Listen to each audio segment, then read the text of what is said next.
कहानी की शुरुआत में हमें छोटा सा एक आइलैंड दिखाया जाता है जहाँ पर एलिना नाम की एक औरत रहती है। आज वो बैंक आई होती है और बैंक एम्प्लॉय से अपनी सारी सेविंग निकालने को बोलती है। इतना अमाउंट सुनकर बैंक एम्प्लॉय थोड़ा हिचकिचाती है, लेकिन वो एलिना का सारा पैसा निकाल कर उसे दे देती है। जैसे ही एलिना बैंक के बाहर जाती है, उसको एक पुराना उसका दोस्त इंस्पेक्टर मिलता है। उसका नाम मॉर्गन होता है। उनकी बातों से हमें पता चलता है कि एलिना को यहाँ पर रहते हुए 32 साल हो गए हैं। जब एलिना निकल ही रही होती है तब मॉर्गन उसके हाथ पे एक निशान देखता है और उसे एक हेल्थ ब्रेसलेट पहनने की एडवाइस भी देता है। एलिना उसकी बातों पर ज्यादा ध्यान नहीं देती और वहाँ से निकल जाती है। उसी रात को एलिना एक दफनाए हुए बॉक्स को बाहर निकालती है और उनमें से कुछ पेपर्स निकालकर उसे आग में जला देती है, जिससे लग रहा था कि एलिना कोई ऐसी बात छुपा रही है जिसे वो नहीं चाहती कि कोई और जान पाए। इसके बाद वो अपने लिए एक सुसाइड नोट लिखती है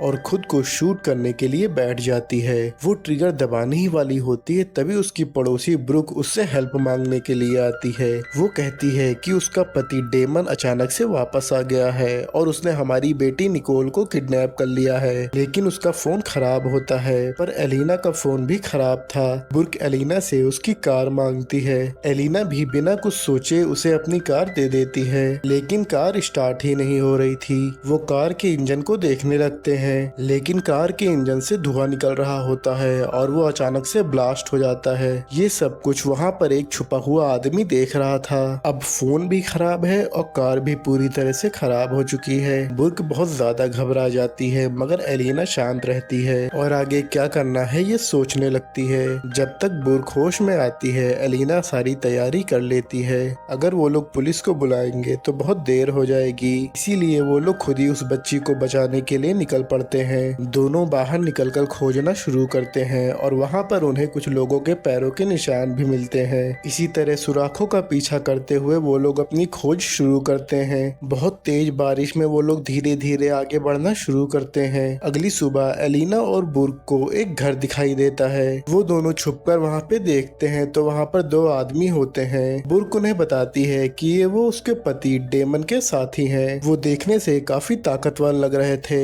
एलिना ब्रुक से कहती है कि वो यहीं पर छुपी रहे और वो खुद उन दोनों से मिलने जाएगी। छुपते छुपाते एलिना उनके घर के पास पहुंच जाती है। एलिना अपना हुलिया थोड़ा बदल लेती है और एक बेसहारे सा चेहरा बनाकर उनके दरवाजे के पास जाती है। वो एक कमाल की एक्टर भी थी, इसलिए वो उन दोनों का भरोसा आसानी से जीत लेती है। आदमी उसे अपने घर के अंदर ले जाते हैं। अंदर पहुंचकर एलिना चारों ओर देखना शुरू कर देती है और वो देखती है कि यहाँ पर केवल ये दो ही लोग हैं। एलिना लगातार बातें करते हुए उनका ध्यान अपनी ओर खींचती है और साथ ही साथ ये सोचने लगती है कि आखिर वो यहाँ पर क्या करे। जैसे ही उसे लगता है कि वो दोनों सावधान नहीं है, एलिना उन पर हमला कर देती है। वो भी एलिना से हाथापाई करने लगते हैं। एक तरफ दो जवान आदमी थे और दूसरी तरफ 60 साल की बूढ़ी औरत थी। नतीजा साफ होता है, लेकिन यहाँ सीन पलट जाता है। एलिना की ताकत काफी डरावनी थी। बिना किसी हथियार के वो आसपास पड़ी चीजों का इस्तेमाल करके उन दोनों आदमियों को काबू में कर लेती है।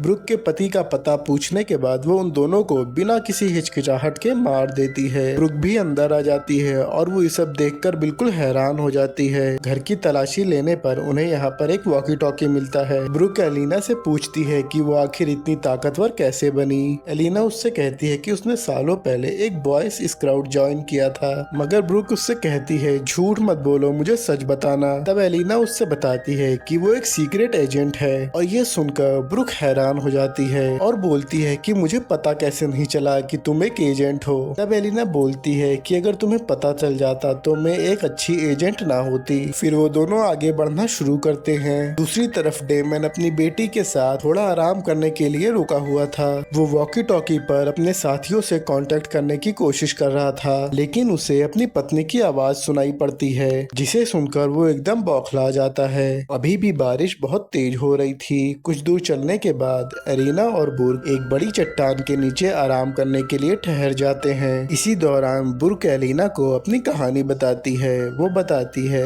कि घरेलू हिंसा से बचने के लिए वो यहाँ पर आकर रहने लगी थी, लेकिन उसने ये कभी नहीं सोचा था कि उसका पति उसे ढूंढता हुआ यहाँ तक भी आ जाएगा। बुर्क एलिना को उसकी हेल्प करने के लिए उसे थैंक यू बोलती है और पूछती है कि उसने उसकी हेल्प क्यों की। एलिना कहती है कि मेरी किस्मत भी तुम्हारे ही तरह थी, इसे मैं कभी नहीं भूल पाऊंगी और शायद हम दोनों एक ही जैसे हैं। आराम करने के बाद वो लोग आगे बढ़ना शुरू करते हैं और जल्दी ही एक टूटे हुए पुल के पास पहुंच जाते हैं। पुल के नीचे से बारिश का पानी बहुत तेजी से बह रहा होता है। बुर्क को समझ नहीं आता कि आखिर डेमन उसकी बेटी को यहाँ से कैसे लेकर गया होगा, क्योंकि यही एक रास्ता होता है यहाँ से आगे जाने का। एलिना की हिम्मत बढ़ाने पर बुर्क पुल को पार करना शुरू करती है और एलिना अपने कुत्ते को यहाँ से वापस जाने को बोलती है। वो दोनों बहुत ही सावधानी से इस पुल को धीरे धीरे करके पार कर रहे होते हैं, लेकिन जैसे ही वो दूसरे छोर पे पहुंचने वाले होते हैं, एलिना का हाथ एक रस्सी में फंस जाता है और वो नीचे गिर जाते हैं। लेकिन नीचे ज्यादा ढलान नहीं होती, इस वजह से उनकी जान बच जाती है। लेकिन जब एलिना उठती है तो उसका हाथ डिसलोकेट हो जाता है, लेकिन वो इससे बिल्कुल नहीं घबराती। एक दर्द भरी चीख के साथ वो अपना हाथ फिर से लोकेशन पर ले आती है। शाम हो जाती है और अब बारिश भी रुक चुकी थी और वो अपने अगले लोकेशन ड्रैगन वे पर पहुंच जाते हैं। मौसम सही हो जाता है, इसलिए एलिना ब्रुक्स से कहती है कि अब हमें अलग होकर उनको ढूंढना चाहिए। ढूंढते ढूंढते रात हो जाती है। एलिना को डेमन का ठिकाना मिल जाता है, मगर वो अंदर जाकर देखती है तो वहाँ पर कोई नहीं होता। लेकिन तभी डेमन उसके पीछे बंदूक तान कर खड़ा हो जाता है और हमें यहाँ पे पता लगता है कि डेमन और एलिना आपस में माँ बेटे हैं। डेमन एलिना पर झूठ बोलने का आरोप लगाता है और उन दोनों में हाथापाई होने लगती है, लेकिन डेमन एलिना को चाकू मार देता है जिससे वो हिल भी नहीं पाती। एलिना बहुत दर्द में होती है और इससे उसकी सारी पुरानी बातें वो याद करने लगती है। उसे अपना कुत्ता भी याद आता है। अगली सुबह इंस्पेक्टर मॉर्गन भी वहाँ पर पहुँच जाता है और वो एलिना का ध्यान रखता है। वो अपना ब्रेसलेट एलिना को देता है और कहता है कि ये ब्रेसलेट मन को शांत रखेगा। लेकिन जब मॉर्गन अपनी नाव की चाबी लेने जाता है तो एलिना उसकी बाइक लेकर भाग जाती है और उसी समय बुर्क भी लाइट हाउस पर पहुंच गई थी जहां पर उसका पति था। वो सीढ़ियों से चढ़कर ऊपर पहुंचती है जहां उसे उसकी बेटी निकोल मिलती है। डेमन अब थोड़ा शांत हो चुका था। वो अपनी बेटी अपनी पत्नी बुर्क को वापस कर देता है और बुर्क अपनी बेटी को वहां पर छुपने के लिए बोलती है और जब वो उसकी बेटी सेफ हो जाती है तो वो अपने पति से बदला लेने के बारे में सोच लेती है। डेमन अपने पति के हाथ में बंदूक देखकर कहता है कि तुम मुझे नहीं मार पाओगी। डेमन ब्रुक से कहता है कि इसमें सारी तुम्हारी गलती है, तुमने ही मेरी बेटी को मुझसे अलग किया था। ब्रुक इससे गुस्से में आ जाती है और वो डेमन पर झूठ बोलने का इंजाम लगाती है। धीरे धीरे उनकी लड़ाई काफी ज्यादा बढ़ जाती है और ब्रुक अपना चाकू निकालकर उसके हाथ में घुसा देती है और उसे वहीं पर लाइट हाउस पर बांध देती है। नीचे आने के बाद वो निकोल को आवाज देती है, तभी उसे तहखाने से कोई आवाज सुनाई पड़ती है और जब वो तहखाने में पहुंचती है तो यहाँ देखती है कि यहाँ पर हर जगह पर रिमोट कंट्रोल बम लगे हुए हैं, मगर उसकी बेटी यहाँ पर उसे मिल जाती है और तभी वहाँ पर एलिना भी पहुंच जाती है और इन सबसे यहाँ से निकलने को बोलती है। डेमन भी वहाँ से खुद को छुड़ा लेता है और वो नीचे आ जाता है। एलिना ये बिल्कुल नहीं चाहती थी कि डेमन को भी उस बम के बारे में पता चले, इसीलिए वो उस बम को रिमोट से एक्टिव करने की कोशिश करती है। ब्रुक अपनी बेटी को निकाल कर वहाँ से बाहर ले जाती है और डेमन ऊपर से देखता है तो वो हंसने लगता है। पागलपन में वो तार को खींचकर सब बम को एक्टिव कर देता है, लेकिन कुछ नहीं होता। दरअसल एलिना के पास बम को डीएक्टिवेट करने जितना समय नहीं होता है, इसलिए वो उसके सिग्नल को वॉकी टॉकी पर ट्रांसफर कर देती है। जब तक डेमन वहाँ नीचे आता है तब तक ये लोग यहाँ से जा चुके होते हैं और उसी समय CIA के हेलीकॉप्टर भी वहाँ आ जाते हैं। उनका मकसद साफ होता है, दो भागे हुए कैदियों को मारना। एलिना अपने बेटे को अपने पास आता देख ब्रुक और उसकी बेटी को यहाँ से निकलने को कहती है और साथ ही ये भी कहती है कि उसने उन लोगों के लिए एक चिट्ठी भी छोड़ी है। इसके बाद उसने लाइट हाउस में विस्फोट कर दिया ताकि वो CIA के हेलीकॉप्टर को खत्म कर सके। एलिना और डेमन एक दूसरे के आमने सामने आते हैं। वो कई सालों बाद एक दूसरे से मिले थे। वो बिना किसी बात के अपने हथियार उठाते हैं और आपस में लड़ना शुरू कर देते हैं। दोनों ही काफी जख्मी होते हैं और लड़ते लड़ते उनकी नजर धीमे धीमे कमजोर होने लगती है।